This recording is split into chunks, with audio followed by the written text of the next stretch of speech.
Section 2.6 is our last section of, let me say rules. It's our last section of derivative rules that we're going to work with for a little while. The derivatives of trigonometric functions. So you guys have all taken trigonometry, and we're going to take a look at the 6 basic trig functions that you encountered there: sine and cosine, tangent and cotangent, and secant and cosecant. And these are grouped together a little bit differently in the sort of arrangement on your paper, but they are grouped together in pairs for a reason, because they actually have very similar derivatives to the pairing that they're with. So does anybody, I know some of you have taken calculus before, does anybody know what the derivative of sine is? Do you remember? It is cosine. So the derivative of sine of x is cosine of x. The derivative of cosine of x is sine of x, but with a negative on it. So it's negative sine of x. So they have this sort of a pattern, so that if you were to take the derivative and then the second derivative and the third derivative and the fourth derivative, they just sort of keep repeating themselves eventually, right? We'd eventually just sort of repeat the same thing over and over again. Now, if there's something besides just the plain old x inside, some things might change, but the sine-cosine business would eventually start to repeat itself and start to look exactly like it was before. Tangent and cotangent have similar features as well. Does anybody remember the derivative of tangent? You're close. It's secant squared. So the derivative of tangent is secant squared. And the derivative of cotangent is negative cosecant squared.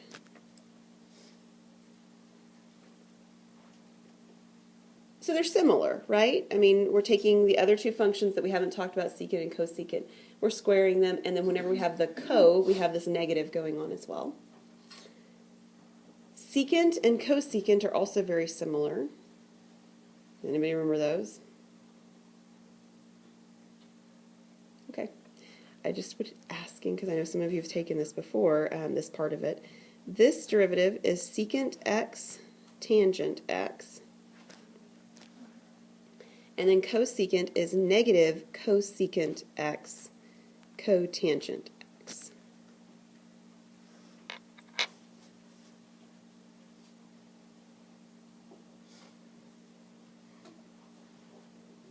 There's one thing that I think is worth noting on here. In all of these, the first one that I gave you, sine, tangent, and secant, are all positive, right? And in the second one, they're all negative. And notice the second ones that is given in each of those, cosine, cotangent, and cosecant, are all aren't they? So whenever you're taking the derivative of a co-function, you do get a negative. Might help to remember that. Something that's a good feature to know. We're going to use these rules now. We're going to take some derivatives, so have them, right there and present in front of you as you're working. Eventually, some of them you'll just start to memorize because you're going to be working with them. But whatever of them you're still having difficulty with, make sure you do flashcards or practice with somebody or whatever so that you do have them memorized for Tuesday. All right, so the first one we're going to take a look at is f of x equals 4 sine 3x minus 1. So you've got the sine thing going on here, but notice it's not just sine of x, it's sine of 3x. So although it's not written in there, if you were working with your calculator, it would probably force you to put some parentheses right here. And once you see those parentheses right there, you should be inclined to understand that you're working with a chain rule. Okay? There's something inside of the sine function. All right, so the outside part still is the sine part. So we have f prime of x here. The 4 is simply a coefficient multiplier, right? A constant multiplier. We don't have to do anything with it except for sort of carry it along. What is the derivative of sine? Cosine. And in a chain rule, we rewrite the inside of the chain exactly like it was before. But then we have to multiply by the derivative of the inside. And so what is the derivative of 3x? 3. So that right there is the derivative of 4 sine 3x. Then there's a negative here, and we have an x. So that's derivative is 1. The only simplification that we need to do is to multiply the 4 at the beginning by this 3 at the end.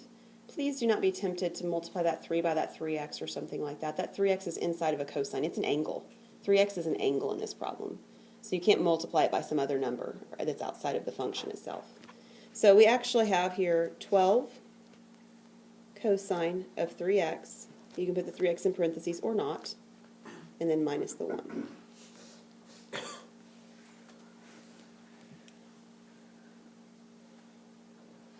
Any questions on that one? Pretty straightforward. It still involved 2 rules, right? It involved this new sine cosine business for this section, and it involved the chain rule, which was the last section. Let's try another one. Boy, it got harder faster, didn't it? What rule do you see here? That's a quotient rule, isn't it? And there's a chain rule inside of the quotient rule. There is. Let me remind you of something, and this actually showed up on the first test that some of you had forgotten sort of the notation here. This cosecant down here is the cosecant of the angle 2x to the 4th power. That's what that notation means. So I would like to contend with you that not only do you have a chain rule, but you have a chain inside of a chain. Do you see it? That 2x is inside of a cosecant function, and that cosecant function is inside of a power of 4. Are you following? Do you see it? You may not know how to deal with it yet. That's a different issue, but do you see it? And all of that's inside of a quotient rule. All right, so we're going to attempt to do all of those pieces at the same time. I'm not sure how much space I need, so I'm going to move over here a little bit just in case I need a little bit more. All right, so quotient rule says, what do I do? How do I start? You write the bottom down. Okay, so, and I'm going to keep it written sort of in this funny notation so that I remember that it's a chain inside of a chain. So I'm going to rewrite it like this to start with on top. And then what do I do after I have that done? Derivative of the numerator. And then what is the derivative of that numerator? 2x. That's the one we want to do, right? Because that's not hard. Perfect. Now I have a subtraction sign. And I'm going to cheat a little bit because I'm going to do the denominator because I can do that pretty quickly too. The denominator should be the same as the denominator already is, but squared, which would mean that instead of it being cosecant of 2x to the 4th, it will be cosecant of 2x to the 8th. Right? If you had x to the 4th times x to the 4th or x to the 4th squared, either of those views, it would be x to the 8th. So that's why we've got an 8 down there as in the exponent in the denominator. All right, the other half of the numerator is the part that's problematic or at least difficult. So I'm going to write the numerator first. I don't have to change it. But I do need to take the derivative now of the denominator. All right, so the outermost function is the power of 4, correct? So what do we do with that? Bring the 4 down. And then what? Rewrite the inside, which is cosecant of 2x. And then I make it to a power of 3. That is the outermost function. So we're sort of working our way in now. The next function that I'm looking at, the one that's inside the parentheses, is cosecant of 2x. What's the derivative of cosecant? Negative cosecant cotangent. And I've run out of space again. I don't know how that happened.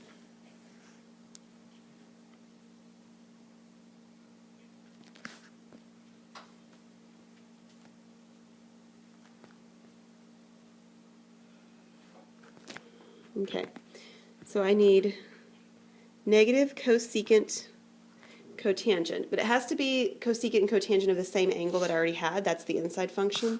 So it's negative cosecant 2x, cotangent 2x. The angle doesn't change. It's the inside function. So I started with the power of 4, and I did that. Then I've worked my way inside of the function. I've got cosecant of 2x, so I took the derivative of the cosecant part, so I did that. Now I'm finally in the innermost function, which is 2x, and the derivative of 2x is 2. So I have a times 2 out here at the end. And if this were the quiz on Tuesday, you're done. But it isn't, right? Parts of this are going to simplify really nicely, though. Can you see something that simplifies? There is a cosecant 2x in every term, right? In fact, there are 4 of them everywhere. So take a look here. I've got 8 of them on bottom, right? I've got 4 of them right here. And then I've got 3 of them plus 1 more of them right here. There are 4 of them in each term. Terms are separated with addition and subtraction. So there's the addition part, there's the part for the addition on top, there's the part after the addition on top, subtraction. And then there's the denominator. So I actually have 4 of these everywhere. So I could actually reduce each of those, right? Those are all going away because they're in every single term. Boy, is that friendly, because that actually leaves me with 2x in the first term on top. And it leaves me on the bottom with the 4 that are left from the 8, because I removed 4 of the 8 of them. Have a subtraction sign. Let's see what I can combine. I've got a 2 and a 4, which make an 8, and an x squared, right? Oh, look, there's a negative here and a negative here, so I think that makes me have a positive 8x squared now, right? I've eliminated the cosecant 2x parts, but I do still have the cotangent part. So this is now cotangent of 2x.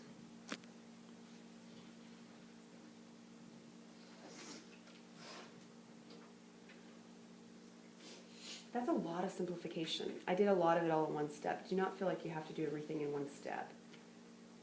Do you have any questions about where something went? The only other thing to be aware of is that the back of the book is probably not going to write the denominator quite like that. They may even factor a 2x out of the top for some obscure reason. There's no reason to do that, but you might actually see them do something like this.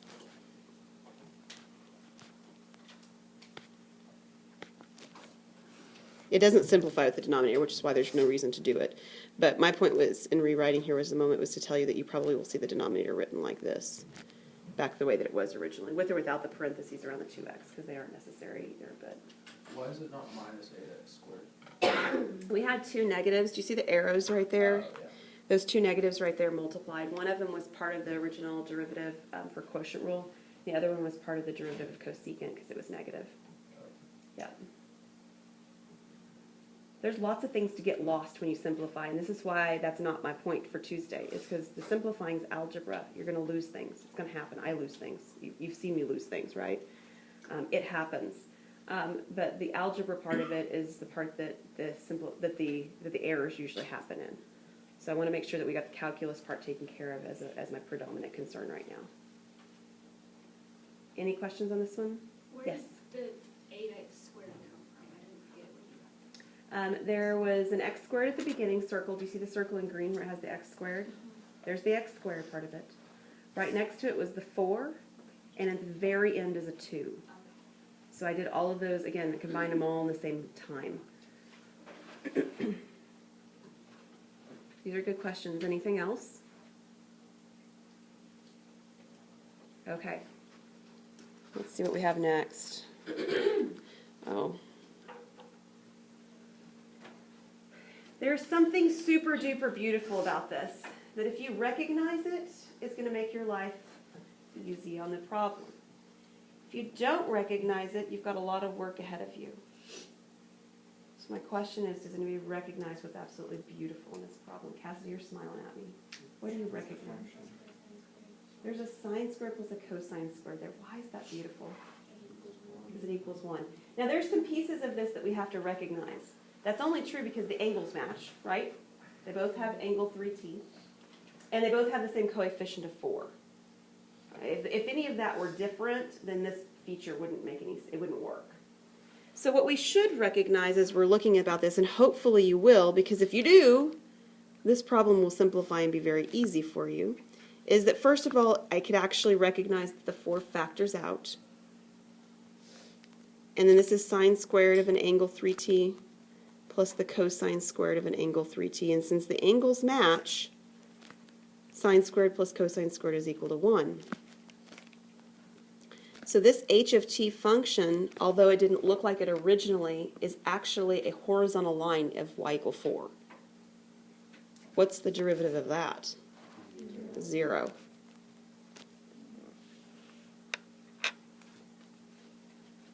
So being aware of some of the trig functions you've seen before, and this is one of the ones that crops itself up every now and then. There's the other Pythagorean identities with the tangent squared and the secant squared, the cosecant squared, and the cotangent squared that come up occasionally as well. Having those in mind is going to help you working with derivatives of trig functions, because it just may simplify something at the beginning that makes the derivative lots easier to work with. Okay? All right, let's try another one.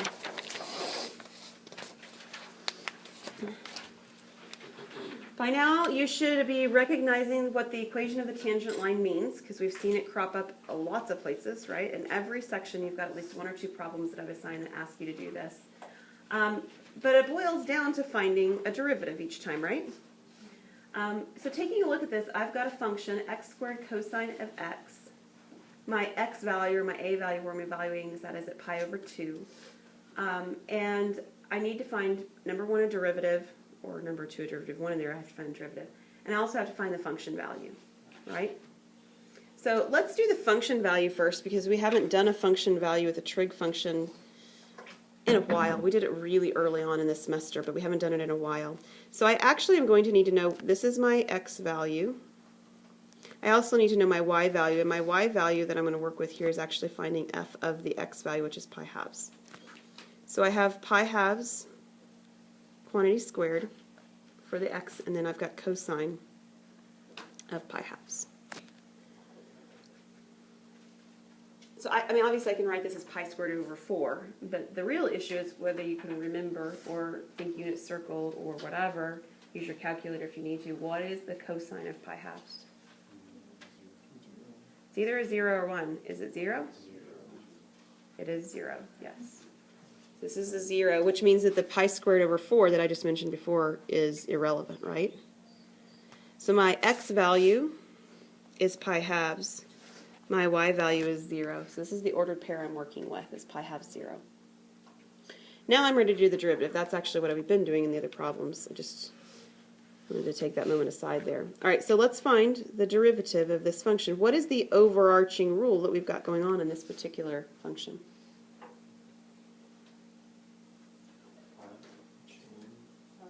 Product. Yeah, it's a product rule. I've got the x squared, and then I've got the cosine of x. And actually, this one actually doesn't even have a chain rule in it. X squared is a power rule, right? Cosine of x is one of these simple rules that we did over here, right? The brand new ones that you've got. So there's actually 2 separate simple rules that we're working with inside of a product rule. All right, so what does the product rule say I do first? Or at least one of the versions, the version I'm using. Bring the first part down. I just rewrite the first piece. And then I need the derivative of cosine x. What's the derivative of cosine x? Negative sine of x.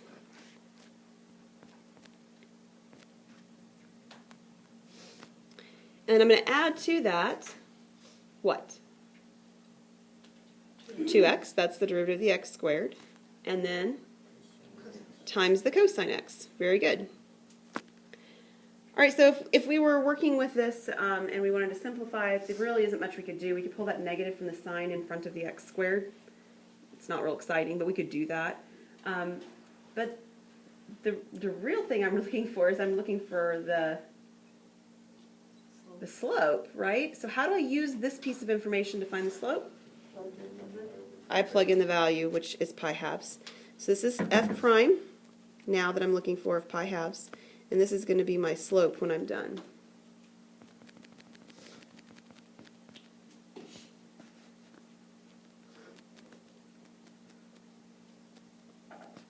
All right, so I have that pi halves quantity squared at the beginning here. I have the negative sign of pi halves here, plus 2 times pi halves times the cosine of pi halves. We already did the cosine of pi halves before. What was it? 0. So since this is 0, this whole feature right here is going to be 0, right?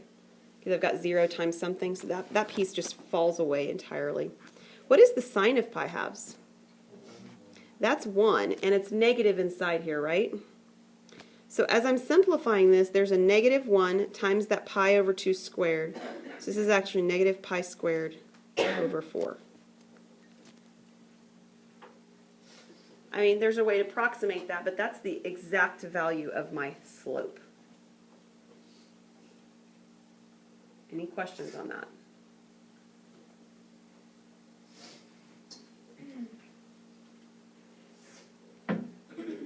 Okay, so we can find an equation of a line now, right? We have a point, we have a y-intercept, or we have a point and we have a slope for my point-slope form. So I've got y. But how did it become negative? Because the derivative of cosine is negative sine. Oh, it's negative, that's not possible. Right. The negative's still negative. The sine of the pi halves is the 1. Correct. Yes. Okay, so my y value is actually a y value of 0 from what I found earlier. My slope is negative pi halves over 4 times x minus the x value, which was pi halves. So this is y equals negative pi halves over 4 times x, and then what? Plus pi to the third over 8. And all the way along you have to keep remembering that the pi is simply a number. And if I were to simplify, quote unquote, isolate and write it as a numerical form that we sort of would look at, it would actually change the value to be an approximation. So we're going to leave it exact. Unless you're asked to approximate, which you could be asked at some point to do that too. Any questions on this one? Okay, we have one example left. It says differentiate the following. We have a function sine of 2x, and we're going to find the 75th derivative and the 150th derivative. How in the world are we going to be able to do something like that? We can not. Say it louder for me, Ben. Every 4 derivatives, you get the same thing, right? Okay, so do you remember way back at the beginning I said this whole thing of the sine and cosine is they just keep alternating, right? The derivative of sine is cosine, the derivative of cosine is negative sine. We could do that one again, and then it would become a cosine, and we could do it again, and it would become a sine. So sines and cosines just keep alternating, right? And so let me write down a few of them, and that'll actually hit on exactly what Ben was saying. So that if I started out with, and I'm not going to talk about the 2x for a moment here, but, or actually, you know what? Let me do it all at the same time. We'll just deal with it all together. So here's sine of 2x. That's my original function. If I were to take the derivative of this,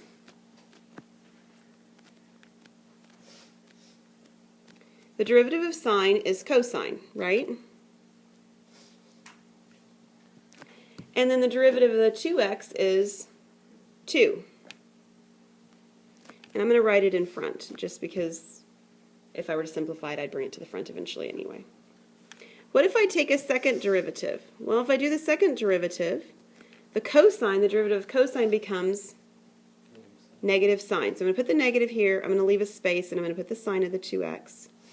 The 2 that's at the beginning now still stays there, but I also have the cosine of 2x, so what's the 2x derivative? 2, so I get a power of 4. So there's actually, in fact, I'm going to write it even better as 2 times 2. Wait, where'd the 2, on the first one, where'd the 2 come from in front of the first one too? The derivative of 2x. This is a chain rule. Oh, okay. So we have the derivative of the inside, so that's where that's coming from. Okay. Now on this one of those 2's is coming from the previous line, and then the other 2 is coming from the chain rule. That's why there's 2 2's on the second, this list, the very last one, the second derivative I've written so far, right? One of the 2's simply came from the previous equation. The second 2 came from the derivative of the inside.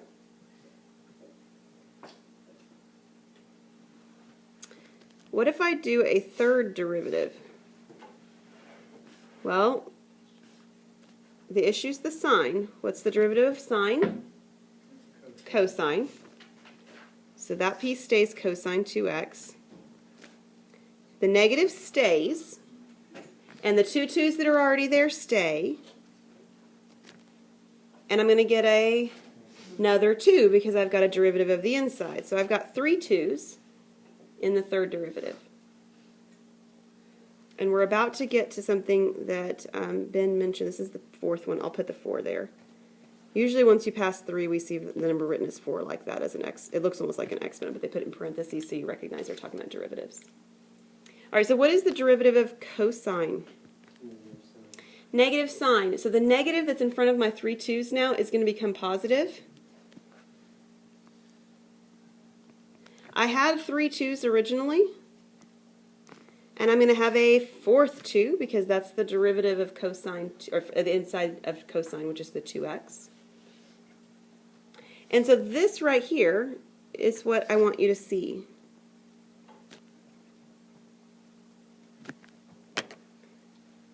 We are back where we started with a positive sine 2x just like we started, right? So what Ben said is every fourth time we do this derivative, it's the same as it was before. And that's true, except for the inside function 2x is changing things a little bit. How many 2's are in the fourth derivative? 4. How many 2's were in the third derivative? 3. How many 2's were in the second derivative? 2. So how many 2's are there going to be in the 75th derivative? 75. Yeah. All right, so let's take a look at this. Let's do f of 75. We've established enough of a pattern to recognize some features of what we're doing here at least.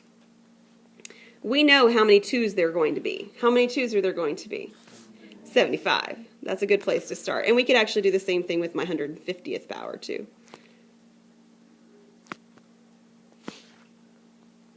There are 152.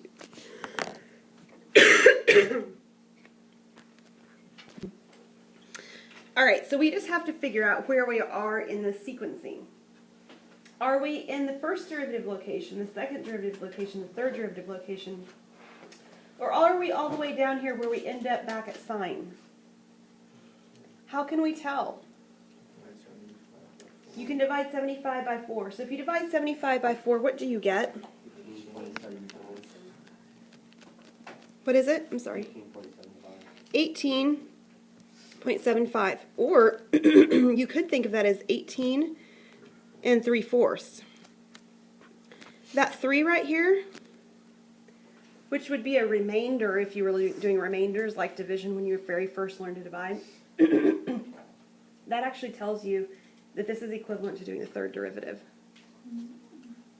That's a pretty cool feature, right? Because if I did 4 derivatives, I would be at the the fourth derivative. If I did 8 derivatives, I'd be back down at the 8th derivative, right? Which would look exactly like the fourth derivative. So I can do that for the 16th, and I can do that for the 20th, and I can keep going, and eventually I would have done it for the 72nd one, apparently. The 73rd would have looked like the first derivative, the 74th would have looked like the second derivative, and now my 75th derivative would look like the third derivative. So, this tells us that we're working with the third derivative, which will be, and it looks like a negative, right? It's going to have a negative in front here, and it's going to have a cosine of the 2x.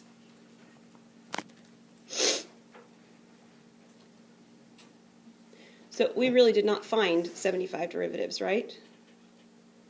We found 4 derivatives. We did do that. And then we used that to speculate what happened with the 75th one. Let's do it for the 150th one as well. So the 150th one, if I do that same process again, like we did down here, and I take the 150 and I divide by 2, what do I get? 70, what was that? 37. Sorry. 37.5? It's if you divide by 4, if you don't divide by 4. Oh, I wrote 4. This is my problem if I divide by 4. There we go. You said 37.5? Okay, so this 5.5 part anyway is the same thing as having a 2 over 4, right? It's 2/4. 2/4 tells me that this 2 right here is my second derivative. So I'm looking at the second derivative. This would be 37 2/4 if I use a 4 as a denominator. So this one will actually look like a negative in front of the 2 as well, because I'm looking at my second derivative over here. So it will have a negative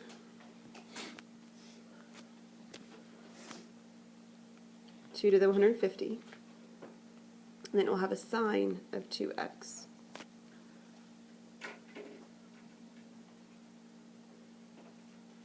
That's kind of a novel thing. I mean, we couldn't have done that with any of our other functions. Sine and cosine are the ones that we can keep doing this repeating pattern with. There's another one where you can do a repeating pattern with as well, but it doesn't occur until you get to Calc 2. At least that's not where it falls until in our book, is until you get to Calc 2. So this repeating pattern thing is quite unique. Any questions on this? All right.